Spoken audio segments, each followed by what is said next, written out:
you got the responsibility, even if I ain't a prophet to the nations like Jimmy, I got to be a prophet to my family. Yeah. I got to be able to prophesy over my wife, my sons, my daughters. I got to be able to speak into their lives, their destinies on a consistent basis. So I can't do that without the power of the Holy Spirit. I need that.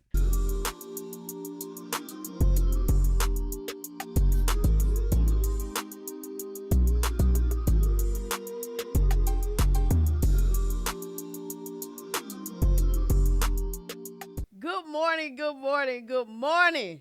Look here. Y'all are tuned into the Couples Lounge Show. I'm your girl, Candace, and this is my sexy husband. Yo, Remon. There you go. Yeah, and if this is their first time and they missed last week's show, baby, what they need to do? Hit the subscribe button, man. Yo, so if you missed last week's show, we got them back. We just Yes. kept them. We Yes. kept them for another hour, and you Yes. get to see part 2. Yes. So you got to go back and look at part 1. Yes. But part 2, we got Brother Jimmy. We got Pastor Taylor on the Couples Lounge Show. Y'all, the show was so good last week. It was so good. You got to go back and watch it. Yes. You have to. So we're going to go on and jump into it. Jump into it. We about to talk about this marriage thing. Yes. Yeah, we we went there a little bit last time, but we're gonna talk about it. Just got through talking about how a lot of people are idolizing marriage, or as the producer said, ear hustling on marriage. So you all have been married for almost 20 this year. 16 this year. Okay, they are fathers. They are men of God. And so we're ready. Yes. Oh, we got this sexy man. He's been married 21 years. 21. To Yes. this amazing lady. You know what I'm saying? So, Yes. we're going to have indeed. the conversation. All right. So I'm going to start it out like this. So both of y'all, beautiful wives, their wives are beautiful inside and out. Amen. What has been the impact of having your wife? So if you think about the power of a wife, and I'm asking this question because I want to debunk the notion of having a wife is such a bad thing. You know, I heard a guy say, or he made a post, and y'all probably have heard it before, single people want to be married people want to be single. I'll be like, that's a lie. I don't want to be single. Like, at all. Not in this, no, I don't want to be single. But how has your wife impacted your way in your life in a way to, let's talk about change, and you can go any way you want to go. And I'm gonna piggyback off that after they answer, so because I know you're gonna come with another question. So let me get it to them. So you want to go first? Okay. The Thank power you, sir. of a wife. For me, it has been the presence of immediate accountability. You know, we both left our parents' house, and we were married. We got married at 21, so we got married very young. So I had my grandfather. I had that accountability, you know. But in getting married,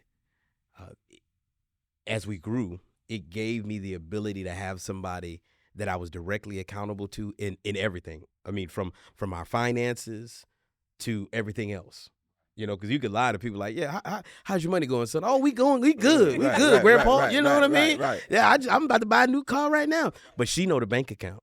You know what I mean? She know where we at. She know what's going on. You know, how things at the family. Oh, family good. She know what's going on in the house. You know what I mean? So for me, it has helped me having somebody that I have direct, immediate, personal accountability.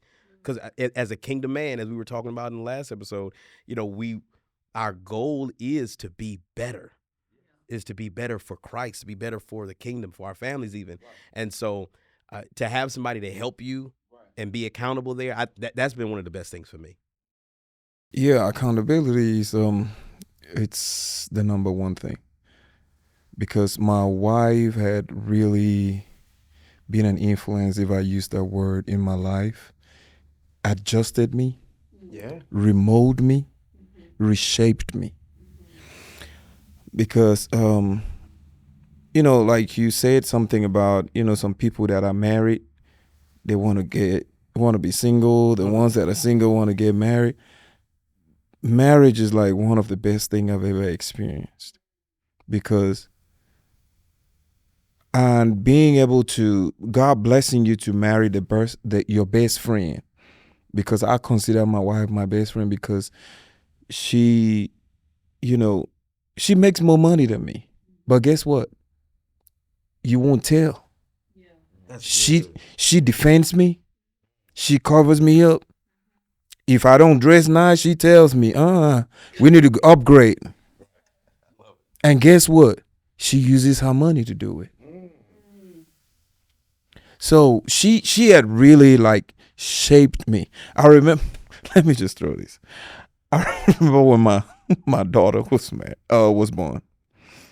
And then I started going to the gym. I was a little skinny. I had a little shape, And my wife was like, "You're always going to the gym. Always going to the gym." I said, "Okay, I'm sorry. I guess I'll calm down a little bit." So when my daughter was born, my older daughter, so I took my daughter to her job. I had this fitted shirt. Went to her job. Her coworker said, "Ooh, your husband fine." When I came back home, my wife was like, "You going to the gym today?" I said, "Yes, baby."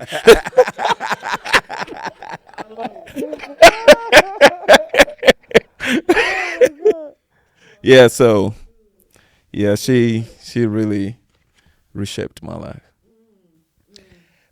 I would say the same thing. Accountability. When I'm going too far left, Yeah. baby, what are you doing? She brings me back. Even if my mindset, if I'm thinking of that, my wife would literally, I'm laying in the bed, and she would just start praying.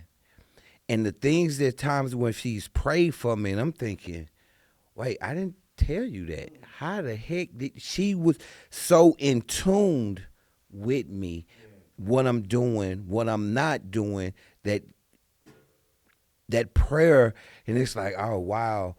My mother, golly, my mother growing up, I saw how powerful a godly, a praying woman is. There's times where I remember specifically in college, I'm going to do something I ain't had no business doing. My mama called, "Baby, I don't know what you're doing, but God is, baby, don't do." Mama, what are you like? He's been talking to mama. And I got goosebumps. It's like, oh wow. So I knew how powerful a praying woman can be, but having one in my life directly has caused me from going off the cliff at times. At times, it really has.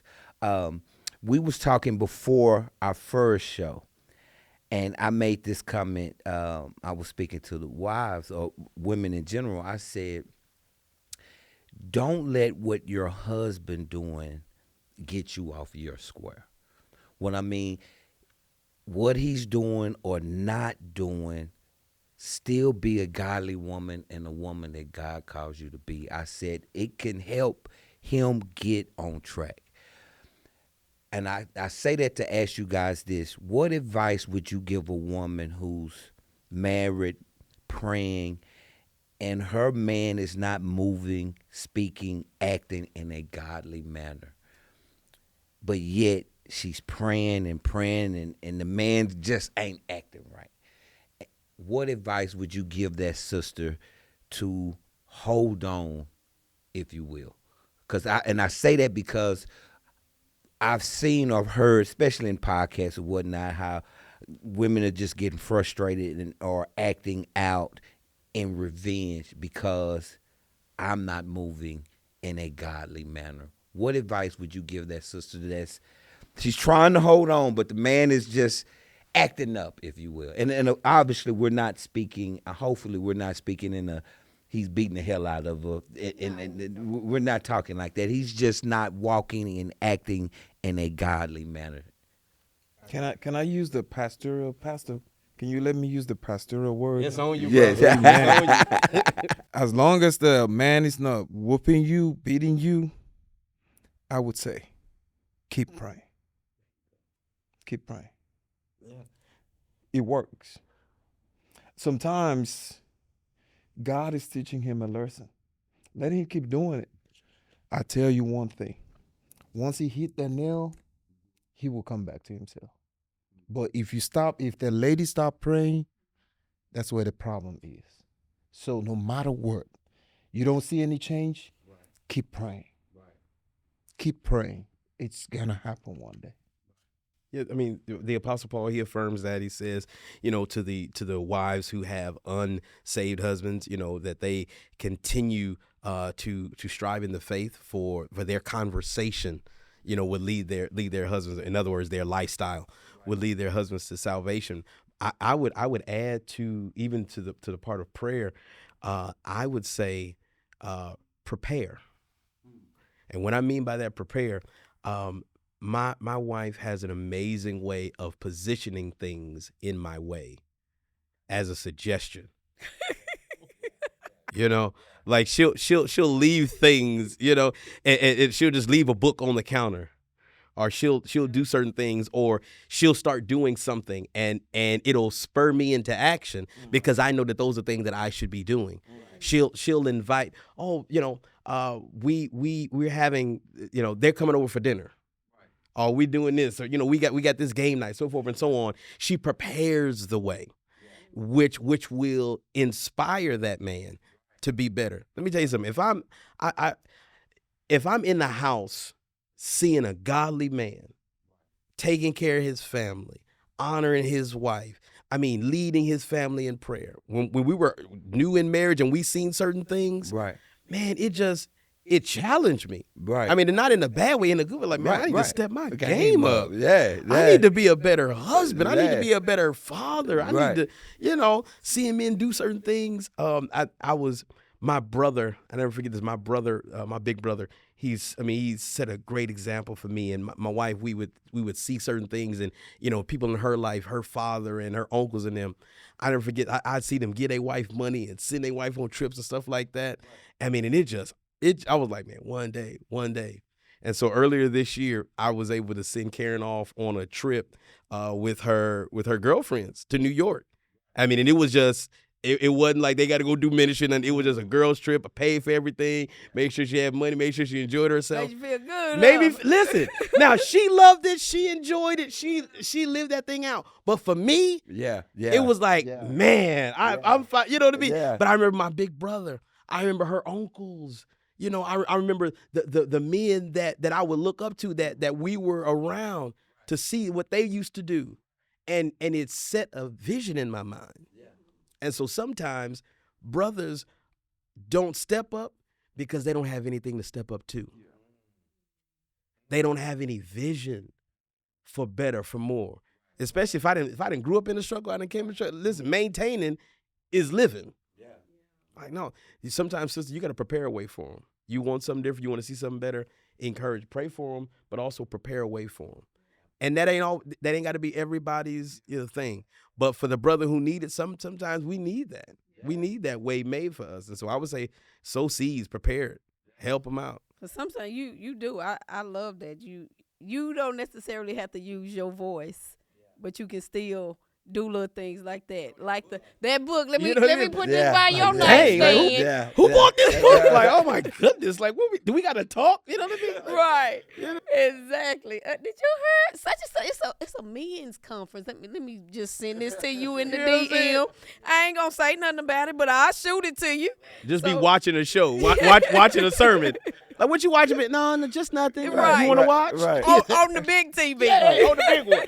In the theater room. You just, blasted it. Right. Yes. Sow the seeds. Prepare the way. I love that. Good. So as you all know, we talk to couples and we speak and do different things like that. So Hold on, y'all couple gurus, y'all relationship experts. Y'all be doing these special events and getaways, super exclusive. Don't play yourself short. I see what y'all be doing. I can't afford to go yet, but I'm gonna go one day.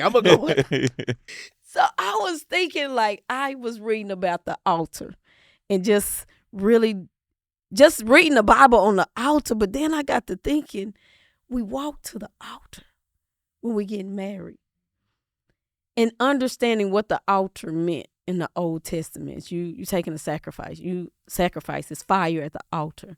And I'm like, when we get married, we're not realizing that what is really happening at that altar. Like, I look at it as like, in the animated movies, how it's a swirl just going around us, this Holy Spirit thing that is happening. And that God is calling us to get rid of some stuff we ain't gonna need no more. You don't realize that when you saying I do, that you're about to sacrifice. I had to come to grips with that whole you gotta die to yourself type deal. I'm like, what is that? I ain't gotta die to myself. It took my best friends. I'm like, okay, God, this keep ringing in my ears. So let me go discover what that means. What had to die within you to be a better husband? Just gonna hit us like that, huh? Yeah. Okay. All right, Sister Candace, God bless you. I thought we was friends. No. But, No, go past. Oh, you the prophet said, "Go ahead." I go.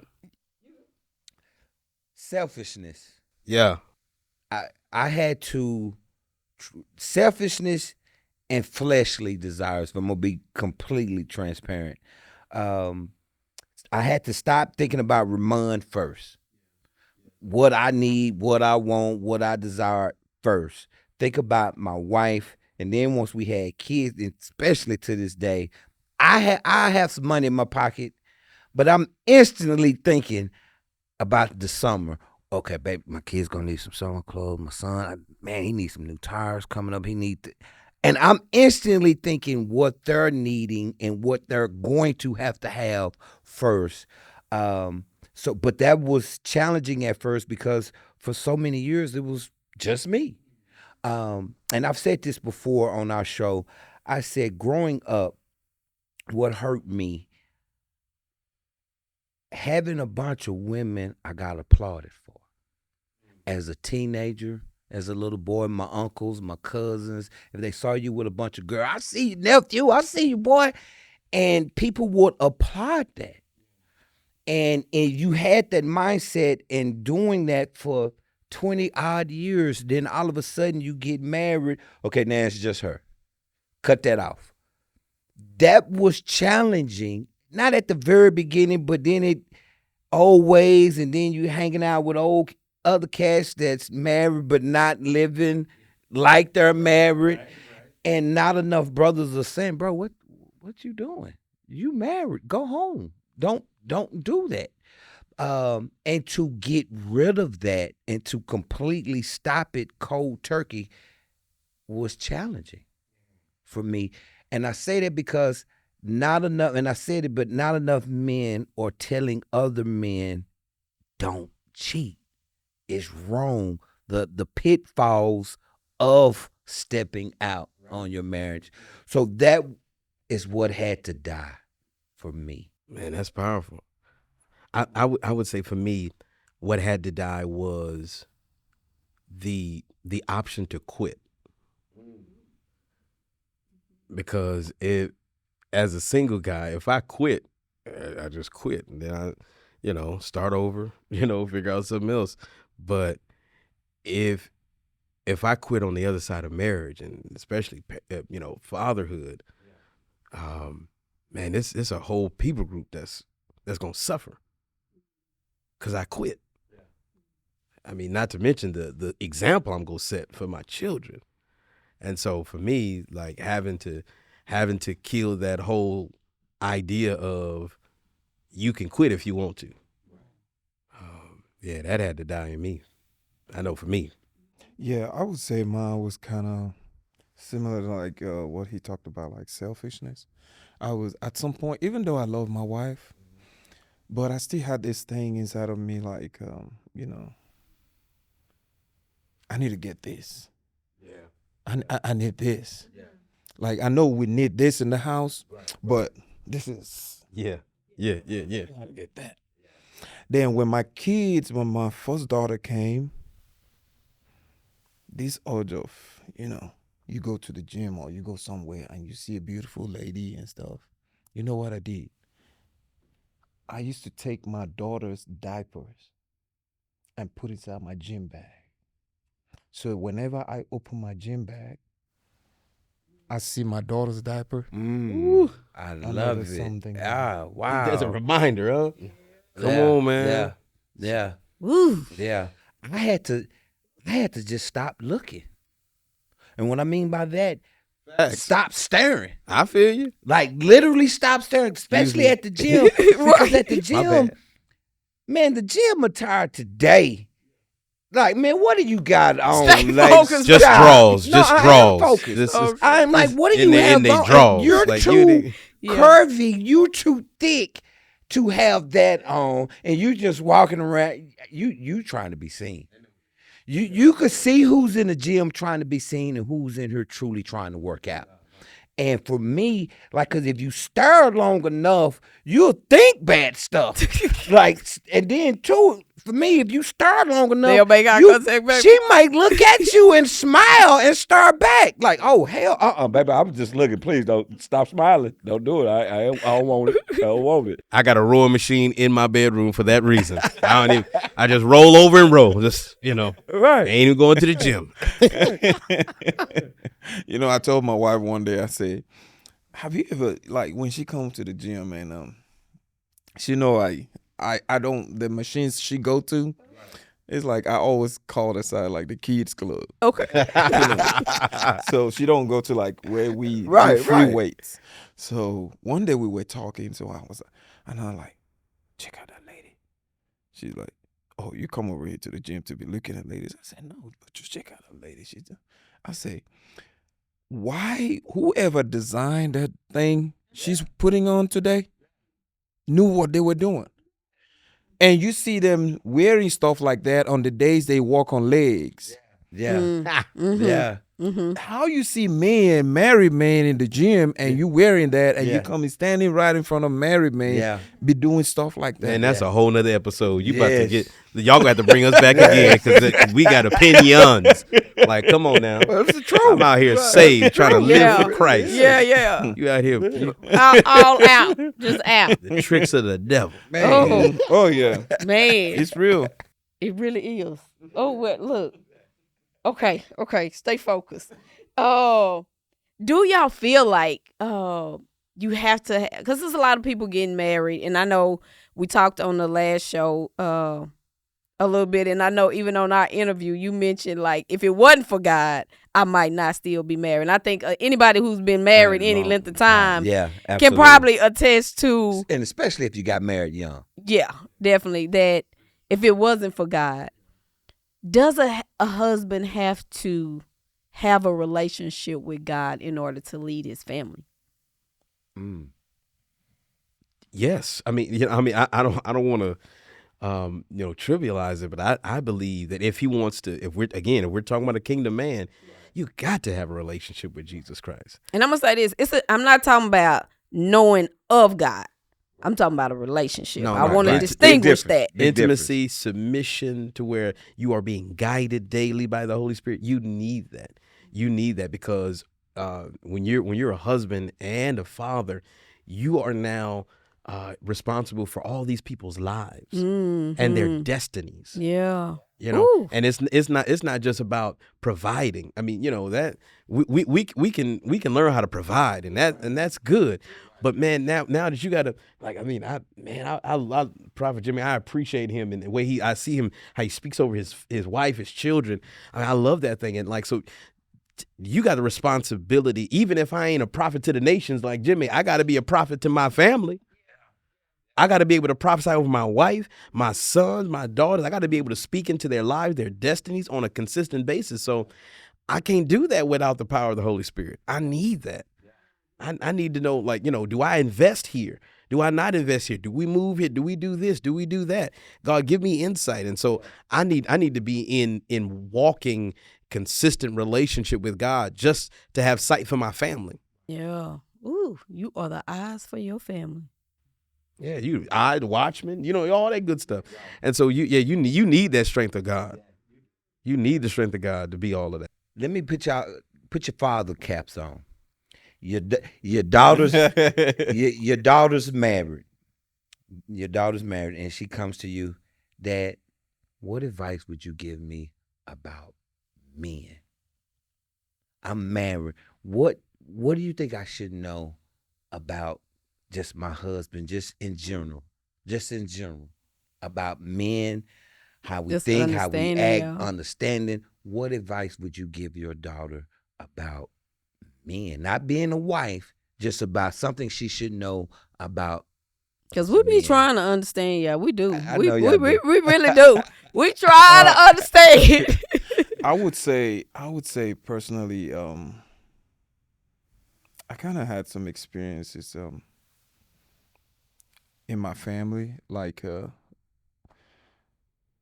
with my parents, that especially my dad, that when my kids grew up, it started affecting my kids. It started affecting my relationship with my kids because of how I was being treated in my household. Wow. I come from a wealthy family, but if I tell you what I was going through in my parents' house, you will think I was a slave. So it started affecting my relationship, especially with my daughter, because I kind of like whenever I remember how I was treated, and every little thing my daughter does at home pisses me off. Wow. It took the grace of God. Like, I was so hurt to a point. Like, when I tell you, I was so hurt to a point that every single thing she does pisses me off. But guess what? I love my daughter today. I love my daughter. But because of what happened in the past. So back to the question, what advice I would give my daughter when it comes to men? I would tell her, love that man. Submit to that man. If possible, trust that man. My relationship with my dad, when the Bible says the stone that the builders have rejected had become the chief cornerstone. I'm from a polygamous family. My dad married 2 wives. He had 15 kids. Wow. I'm the 11th child of my father. But guess what?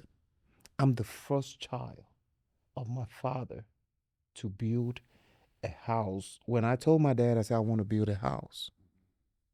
I don't just, when I'm done with my house, I'll let you see the picture in Nigeria.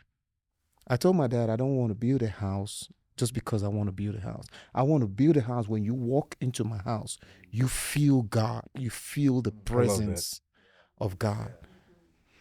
My relationship with my dad was so sore to a point that sometimes my wife, when I tell my wife, you can see the anger coming out of me, to a point that I love my parents so much, but I was so hurt that every single thing my dad does pisses me off. I thank God for my wife, that God gave me the best woman in life. That sometimes even it got to a point my daughter had to tell the mom.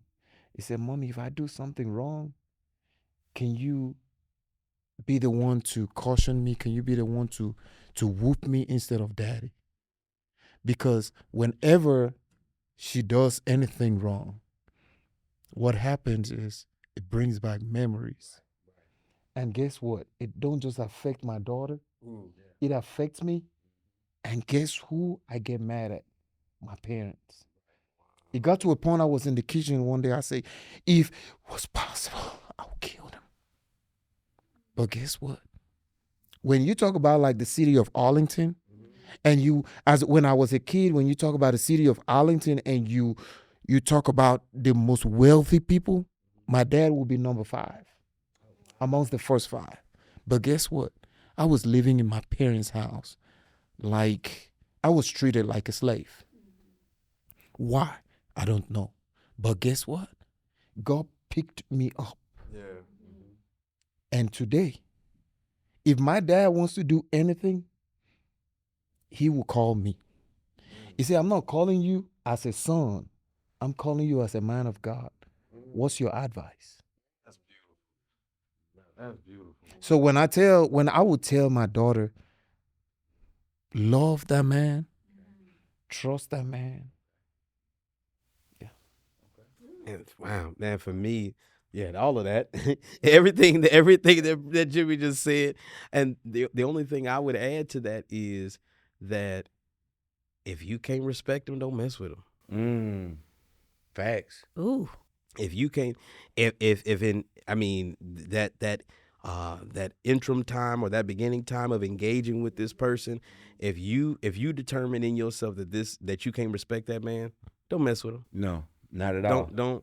Don't even just say, hey, you know what? Been nice. Yeah. Gotta go. Yeah. Yeah. Because if you can't respect him, then it's gonna go downhill. It's gonna go south. Yeah. Yeah. And so I think respect is going to be, I mean, it's going to be most important. And so that would be my advice to my daughter. If you peeping him and you engage and y'all doing life together and you can't respect him, part ways. Because if you don't even respecting him, you ain't gonna be able to follow him. You're not gonna follow him. Yeah, we just talking about that, like you said, we talking about the individual right now. We ain't even gone to relationship. Like, if you can't respect him as a man, don't get into him. And I like, and even to what Jimmy said, man, I think that's important as well, just to remind my daughters that every man got a story. Yes, we do. Absolutely. And if you're not willing to read his story, you don't deserve to be in his life. Absolutely. And let me pick back on that, babe. Hold on, babe. Hold on 1 second. Okay. Let us take a commercial break. Okay. We'll be back. Okay. We want to invite you out to the spiritual marriage retreat for We Will Win. It is going down October the 11th through the 13th, 2024. You want to be in the building, baby. Yes. Why do they want to be in the building? Say, man, to reconnect, to experience your why. You're going to be at a beautiful location. Beautiful. Friday through Sunday. Yes. Meals are prepared. Yes. Y'all, you gotta be there. Take your marriage to the next level. Payment plan right now. Options are available. Welcome back. Welcome back to the Couples Lounge. We're getting back into the conversation with Pastor Taylor and Brother Jimmy. Yes. Let's go. Yes. And I asked the brothers, I said, what piece of advice would you give your daughter about men in general? Pastor Taylor said respect, and that was the first thing to come to my mind. And that's something I've told my daughter. I said, babe, respect is big for us. And I said, and for two, never put your hands on him or clown or disrespect a man publicly. Mm-hmm. That goes back to the story you were sharing. You wasn't in here. He shared a story. Like, never do that. Mm-hmm. Never do it. And I said, I don't care what he does. I said, leave. I said, because nowadays, this generation of boys, they're putting their hands on these girls. They really are. And for the love of God, please don't do mine that way. Don't touch her. For your sake, don't touch my daughter. In mine, don't touch mine, because I'm going to risk it all. I'm just going to be totally honest. All red. And I don't want her to put herself in a situation where one of these young boys actually do that. So you got to, like you said, if you can't respect him, why are you with him in the first place? But men, respect is huge to us. And second, thirdly, you've touched on it earlier, a woman can get farther with a man with a kind word than anything. I've seen my mother, let me choose my words carefully because I know mama didn't watch it. She'll call you too. Yes, she will. I've seen my mother get my father to do things with a kiss, a hug, a kind word. My daddy is a man's man of our man's man. But when I tell you this man loved my mother, he would, oh my goodness, he would move Mount Everest with his bare hands if my mama asked him to. And my mama know it. Because she quickly say, don't make me tell my husband, okay, mama, God, dog. So I've seen, what's the old saying, someone could soothe the beast, a kiss, a gentle, something. But a kind word and could make us do almost anything. If a man truly loves his woman, that kiss, that word of man, it ain't nothing we won't do for our wives. Instead of you trying to that's not how you get us to move. Mm-hmm. It's not. So yeah, that's what would be my advice. Okay. A man is moved by the mouth of his wife. Yes, we can't. Man, come Now, on. what direction he moves Either- in Yes. will determine Oh. what's coming out of the mouth. Yes, well You know? said. Ooh. Very and, well and so, said. And so you just got to know, sister. You know, you set the tone for your house by the words that come out of your mouth. How you say it, all this, you set the tone. And so, yeah, that's important. That's important. Watch your mouth. Watch your mouth. Yes, Yeah. yes. Oh my God. So Jimmy, you said something that I know people do not realize when they get married. And you said in the last show, marriage is for grown people. It's for adults. And when we get married, though, you're not marrying the adult version only.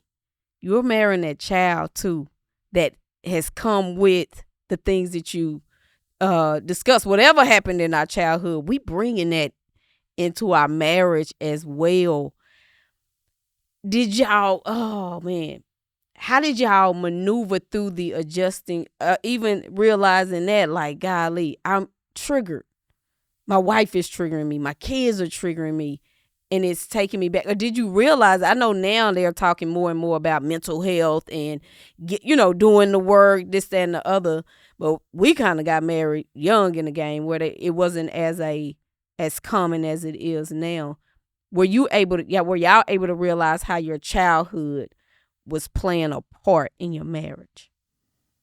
I would say I didn't realize for a long time.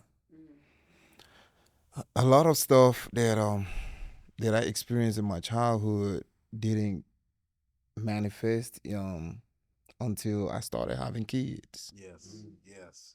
Because when I started having kids and my kids would do anything I used to do to my parents or in my household and I get a whooping, and now you see kids on social media calling the cops for their parents. So when I see stuff like that, I'm like, okay, what's going on? Then my same parents, especially my mom, when I brought my mom a few years ago, I think 2018 or 2019, to, take care of my kids. My kids would do something at home. And my mom would be like, oh, they're just kids. Mama, that's the same thing I used to do with me. Upside your head. Right. They soft with the grandbabies. I remember. You said go upside your head. Upside the head. I, You know what I mean? I remember So one soft. time my older daughter said, I was watching them on the camera. So I think she was talking and my older daughter was like 5 or so. And she was talking back. I watched it in the camera. So I came back. I told my mom what happened. I was watching you in the camera. Oh, she's just a kid. Inside of me, I'm like, Mama, the same thing. I never got to this point. And you will whoop me and put water on the bathtub and tell me to use my hand and scoop the whole water. Don't stop, nonstop till you finish the whole thing. So by the time you're done, you'll be holding your hands like this. And now the kids doing the same thing, and you're telling them it's okay, they're just kids. So I didn't start experiencing all the stuff until when I started having kids. So we started bringing back memories. But I tell you, when I got married, before the kids came, it used to be fun. It used to be fun, and but when the kids came, they made. Yeah. And I think for me, I think one of the things we have to do in that space is, one, we got to realize that all of us have a past. And so come to grips with that. Because, I mean, you living in a fantasy land if you think that, they were just sitting in the clouds waiting for you to be married. And now your life begins. Like, no, I had a whole life, sir, ma'am. Yeah. And so I think that's the first thing we need to realize. And then also give that person grace to heal and to grow from that. And so I think that we got to be able to be honest with our triggers. Like, that triggers me. There were certain, my wife gone through some traumatic experiences, and so there were certain things that I had to watch myself in doing to her or with her, because I didn't mean anything harmful by it, but because of what she had gone through, like that movement, that thing, it was triggering to her. And so I think we have to be mindful of that and give them space and grace to grow. But then also, I think we also have to be very careful that we don't cripple our mates. Because what we're not going to do is tiptoe around your issues for 20 years. Because now, I mean, because I've seen some couples have been ready for divorce that I've counseled simply because they never dealt with their childhood trauma. And instead of dealing with it, they just tiptoed around it. And now, I was agile enough to tiptoe around it in my 20s. Now I'm in my 40s. I don't want to deal with your trauma no more. I don't want to deal with that. I want to live my life. I want to go places. I want to do certain things. I want to enjoy certain things in life. But because you got trauma from planes, now we can't go, no. I'm gonna do something else. And so we got to be able to have grace and but also process through that stuff. It's gonna hurt. It's gonna be hard. It's gonna take some time. It's gonna take prayer, like you were saying, Brother Jimmy. But you got to deal with it. You know what I mean? And so I think that's I think those are some tools that are necessary as well. Yeah. Not tiptoeing through trauma. You can't. No. It's going to rear its head at some point. Oh, yeah. And you got to be willing to go there. Like you said, hard. Because I think when we do tiptoe through the trauma and we allow that person to keep their light dim, when you can't call each other out on the things that you see that is dimming your light. I gotta be, because I'm your accountability partner. I'm seeing what other people don't see. But you gotta know I love you enough that I want your light to shine. And to that point, also as parents and spouses as well, untreated trauma is transferred. Yeah. Talk about it. If I don't deal with this trauma, my children are going to, if I don't deal with this trauma, my children are going to deal with it. Right. Because it's going to affect how I parent them. Yeah. It's going to affect how I communicate with them. And now watch this. They can't even properly treat it because it's not their inherent trauma. It's not their innate trauma. It's their inherited trauma. It's my innate trauma. So I have the responsibility to deal with it so it's not inherited by my children. Because if it's inherited by my children, they have to deal with the issue or the visceral responses of the trauma. But as they begin to go through it, well, my dad did this to me. And now, and God forbid, I'm going on to be with the Lord. They can't even ask, well, Daddy, why did you do it to me? And so, for the sake of my children and my posterity, I gotta deal with this stuff in me now, so that it's not transferred to my children's children, my grandchildren tripping off something. I don't know. Granddad used to do it. Yeah, my daddy did it to me. Yeah, I don't know why I do it. Yeah, and that's a real thing, and it is happening. Like, and that's why I'm glad that in today that we have. I think truly that was one positive aspect of COVID. COVID made people have to look at themselves. You stuck like at the you house. stuck at the house. You got to deal with you. Got to deal with you. That's you true. got to look at your kids because you done raised them and you seeing how they acting. It really was a mirror. So people, I don't care how old you are. If you still are breathing, you still have an opportunity to do the work because it will impact your relationship with your kids now, no matter how old they are, even if they are grown. And then you mentioned grandkids. You taking that shift is going to start shifting everybody that comes in contact with you. And so I would definitely encourage you to do that. So thank you for even breaking that down like that. So y'all and I heard y'all, and so this may not be y'all thing. When y'all went on your spiritual journey, did that impact y'all's marriage in a way of this person is changing.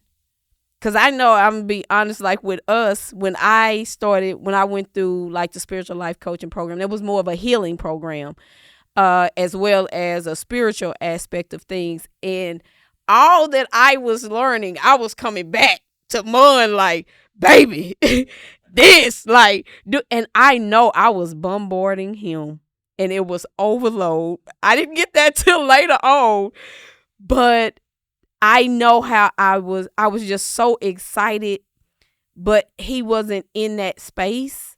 And so I can look at how it started impacting us. And I'm just thinking, oh, it's God stuff, it's healing stuff. I see how it's good for me. Why you ain't getting it? And so we was just like, we had to go through that transition together.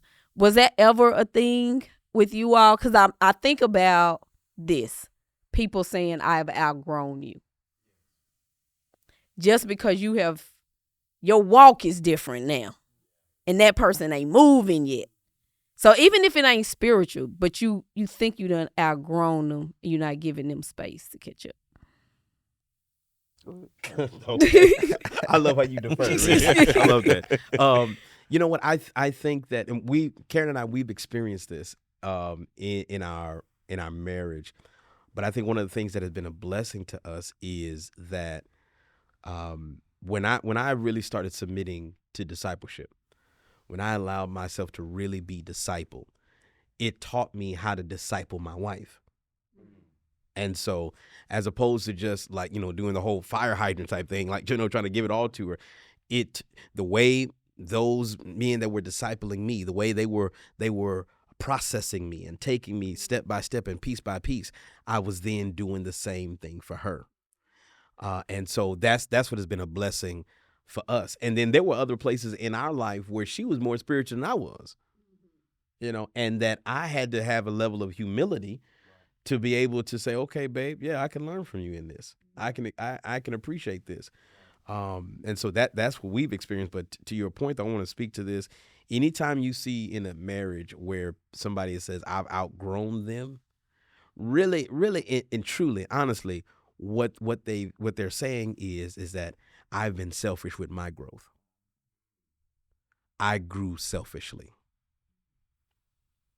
Because if we're in a real marriage, in a real relationship, everything that I'm receiving, I then should be disseminating at some point in time. It should be coming out of me. And so if you're growing and you're maturing and I mean you're just matriculating into different things in any sphere of your life. Right. If none of that is pouring over to your spouse, none of that is pouring over to your friend group, your family, your friends, your loved ones, you just selfish. And so you didn't hoarded all of this information and this growth and this strength and this peace, blessing, whatever the case may be. And now you just want to be you just want to be in spaces with other people that got their own because you don't want to share it. So really, I've seen that, and I've had to challenge couples. They come to my office and say, oh, you know what? I just feel like I've outgrown him or I've outgrown her. And in the process of talking, I've and some people gotten offended. But I said, oh, I get it. You selfish. And so while you've grown in your finances, you've grown in your spirit, you've grown in your career, you've grown in this, you still a selfish little boy, or you're still a selfish little girl. Or these my toys. This is my growth. This is my financial stability. Right. Ooh. Yeah. Selfish. I would say I never really had challenges like any kind of stuff because I think before we got married or after we got married, we already sat down and I told her, I said, this is my relationship with God. I've experienced this. Like I said earlier, there's some testimonies, like if I share with you, if I share here, you will be like, did it really happen? So I've shared testimonies, and she have seen testimonies of what God has used me to do. I prayed for a lady that the doctor says she can't get pregnant. The possibility is like 100% no way. And I prayed for her. I told her by this time next year, you will carry a baby. And she did. Wow. I prayed for one that there was a time I was on my way. I used to work in San Antonio. I got in the car, started driving back from San Antonio down here about 4.5 hours. I was speaking in tongues from San Antonio all the way down. Right when I was about to turn into my house for 4.5 hours, I was speaking in tongues. Right when I was to turn into in my driveway, and the Holy Spirit said, mention her name. I wasn't praying for her. He said, mention her name. He said, tell her I'm about to visit her. I didn't know why. I went to her. I said, God said I should tell you he's about to visit you. I don't know what's going on. She said, I've been asking God for the fruit of the womb. And I stood right there. I said, God didn't tell me to pray for you. He just told me he's about to visit you. A month later, she's been married for years. No miscarriage, no nothing. A month later, she took him. 9 months later, she had the baby. Wow. So I already brought up all these things, testimonies and everything, what God has used me to do, and brought it up, put it all over the table. This is who I am. So I don't know. You can't stop me. Yeah. So what happened was, whenever I want to go, I used to take out one weekend every month. I book a hotel room, go there on Friday night, stay till Sunday. Sometimes I come from there to church. So, and she knows once I tell her this is my weekend, she don't even stop me. Mm-hmm. So she always pushes me. Mm-hmm. She's always go ahead, Mm-hmm. Mm-hmm. And so that helps me understand being at the Purified Bride event when she's like, oh, my husband, no. He don't come before God. So it sounds like y'all both have that understanding, have had that understanding for a long time. Even sometimes I think 2 nights ago, she knows because where she have her reading station upstairs, when the kids already in bed, she know I'm the only one coming up. She will just be quiet. Then I'll be like, are you still in the tabernacle? Then the next day I'll be like, are you still in the Holy of Holies? She will be like, oh, yesterday was tabernacle, today is the Holy. I said, don't worry, tomorrow I'm coming up with another one. So once I say that, okay, she just shut it down. Yeah, that's what she said. I'll be back, God. If I don't tell her, she will be there. Mm-hmm. Sometimes I tell her, you need to sleep. Yeah. You need to sleep. She got up around 1 o'clock. Went downstairs to the guest room to pray. I don't even know what time she came up. When I tell you somebody love the Lord, that woman loved the Lord. Yeah. And I can't stop her. Yeah.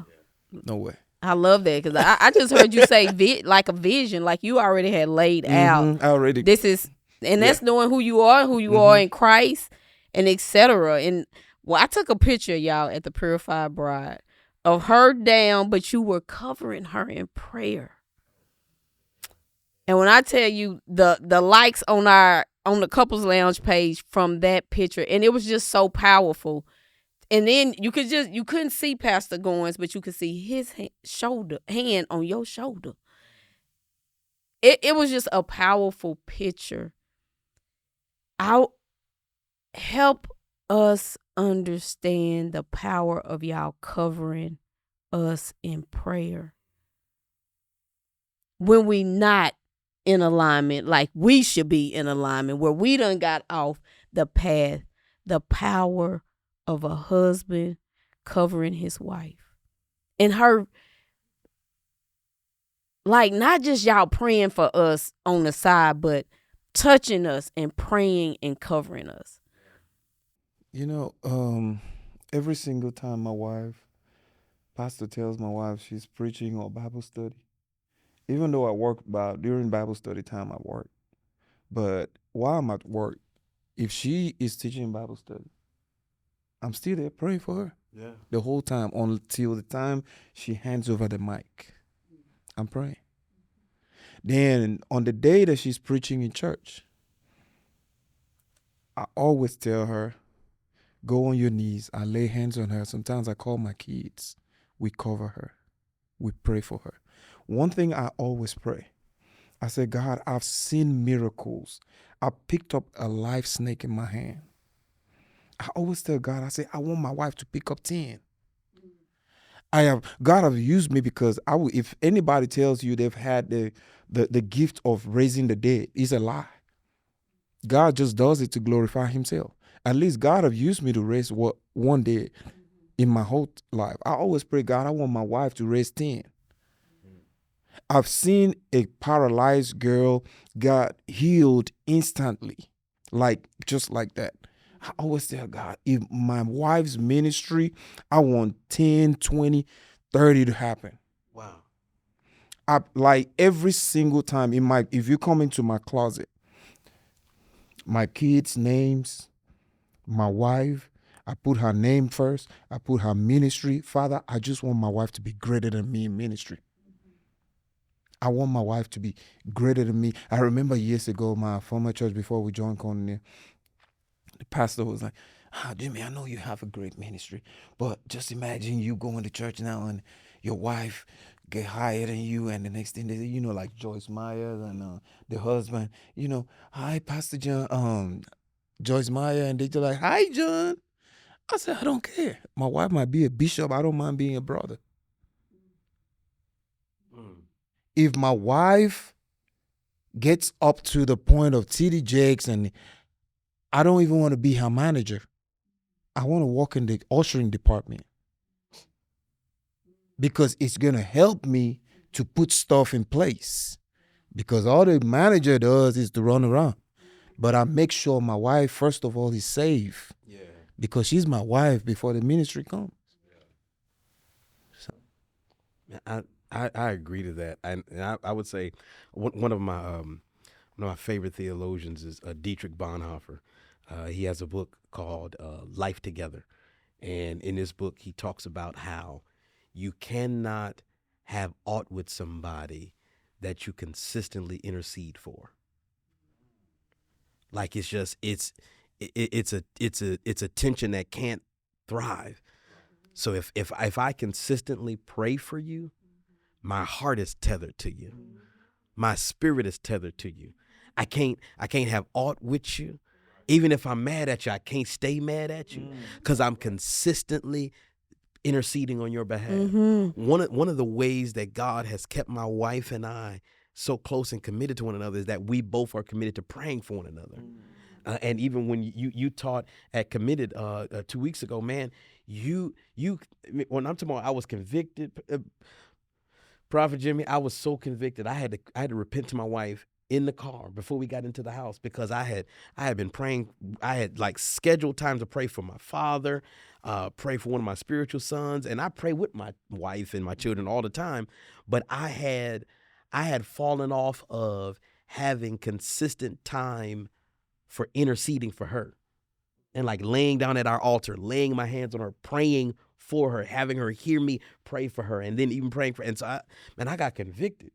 And so I said, listen, we gonna get this thing back. I need you to hear me, and I'm gonna lean into the Holy Spirit, what I need to be praying for my wife.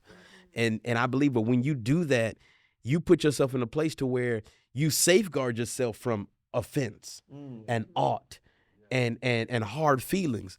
Because if I'm praying for you every day, if I'm interceding for you, if I'm in babe, how can I pray for you? How can I minister to you? How can I seek God on your behalf? If I'm doing that, it's hard for us to stay mad at each other. Yeah. And I've learned that prayer, you praying for somebody else, but it changes you internally. It changes you. Your prayer for others, like you said, because you'll have those convictions, but even it's a peace there as well, and you believe in God for what you praying for, so I ain't gotta be in that tension space. It is a game changer. I'm telling you, wives, it is a game changer. I'm telling you, husbands, I'm gonna just say it like this, it is sexy for your husband to pray over you, to cover you, to speak about God to you. I can remember at our old church, Mom used to usher. I would find myself, I can't even listen to the pastor because I'm just staring. In white gloves. I'm just staring at him. Pastoring. I mean, ushering. I'm like, What? why is he looking so sexy? Usher part excellent. And I used to like, baby, are you serious? I'm like, let me listen to what this killing it. pastor is saying. But it is just, oh my God. So husbands, understand that. That is sexy to your wife. It's I just think it's that God connection. It's just something very special about it. So don't even look at it as being a weakness or I ain't got to be doing all that. Let me tell you, do that. It take a lot of all the doing necessarily be that. Let me say that. The beingness of being a godly husband, you don't have to do too much. So, yeah. Well said. I used to trip out when you used to say that to me. It was. Let me say. Man, I hate it. Got his wife going on that usher board, man. They be having these kind of thoughts up in church. Looking at this boy. Let me turn around and listen to this pastor. It was the gloves. So, man. Bring the gloves, babe. Bring the gloves. Look at that pose. He just looking all like. Go ahead. Right. So, man, this has been an awesome experience. A lot of, like, this is one of those shows that I was hearing in it, but I need to go back so I can allow God to, like, just speak to me. Let me hear what I possibly miss being in the moment, because it was just that good to talk about manhood. Definitely that secular manhood versus godly manhood. Like, that's a new one that I hadn't heard. So it's definitely something to explore, the experiences that you have had. Oh, yeah. Oh my God. God is real. Yeah. Thank you, Lord. That. Yeah. To hear that, like, you're the first person that I've, like, heard, like, really had done things like that. So that's, thank you. So just to see how God has worked in y'all life as a man, as a husband, as a father, it's inspirational. It's to let others know what is possible. So for the woman, keep believing in your husband. Keep believing in him. But it goes back to the show that we did of, you got to be trusting God. Your trust got to be so strong for God that you trust that your husband will change. You trust that your husband will lead according to how God is calling him to lead. And then you drop the little nuggets when God tell you to drop the little nuggets to encourage. And that was one of the things that I really had to learn, is asking for wisdom of what to say, when to say, how to say it. Even when I would tell him, you know what, I ain't saying nothing else. I'm finna just be still because you ain't hearing me, this. But I always told God, but I will speak if you tell me to speak. I will move if you tell me to move. And to be able to be a praying woman and see the changes, it works. So that's my somebody should have told me. Man, my somebody should have told me, watch the show. Go back and watch the show. No, man, there was a lot that was said in these last two shows. How powerful God is. And you kind of touched on one of them, the secular man and the godly man. That stood out more than anything, because I think a lot of women are looking for a secular man. Pastor Taylor said it. This ain't what you want. I mean that and he meant that in the regards of a godly man is different. He moves different. He thinks different. He acts different. He speaks. Like, is that what you want? Like, is that truly what you want? Because that stood out to me very much so. And I just want to thank you, brothers, for joining the show, man, and dropping the nuggets that you did, man. There's a lot of people that will watch this show that will be touched and moved off of what you guys said. So from the bottom of our hearts, man, we appreciate you guys so much for joining. Is that something that you guys have individually or couples with your wife, or something that's going on that you would like people to tune in to promote your business? Yeah, anything. My wife just launched a ministry, Let them know. Let the people know. Purified Bride. Oh yeah, I own a fitness line, clothing line. Where can they get? Let the people know. iconicandco.com. That's my website, and on Instagram, Iconic Fitness. So Yeah, and you know, we Karen and I, we out here doing business. So, you know, you can follow me at James Ray Taylor on any social media platform, and I love to connect with everybody. But I'm just honored to be a part here today. Absolutely. And we wanted this show, and I know this is what this show would do. We wanted to change the narrative on having a relationship with God. These everyday men, good-looking black men that's got a relationship with God. They down to earth, so you ain't got to be all what culture would say you this holy. Man, you just operate how God called you to operate with your personality. Change the narrative about marriage and changing the narrative about manhood. All right. We out.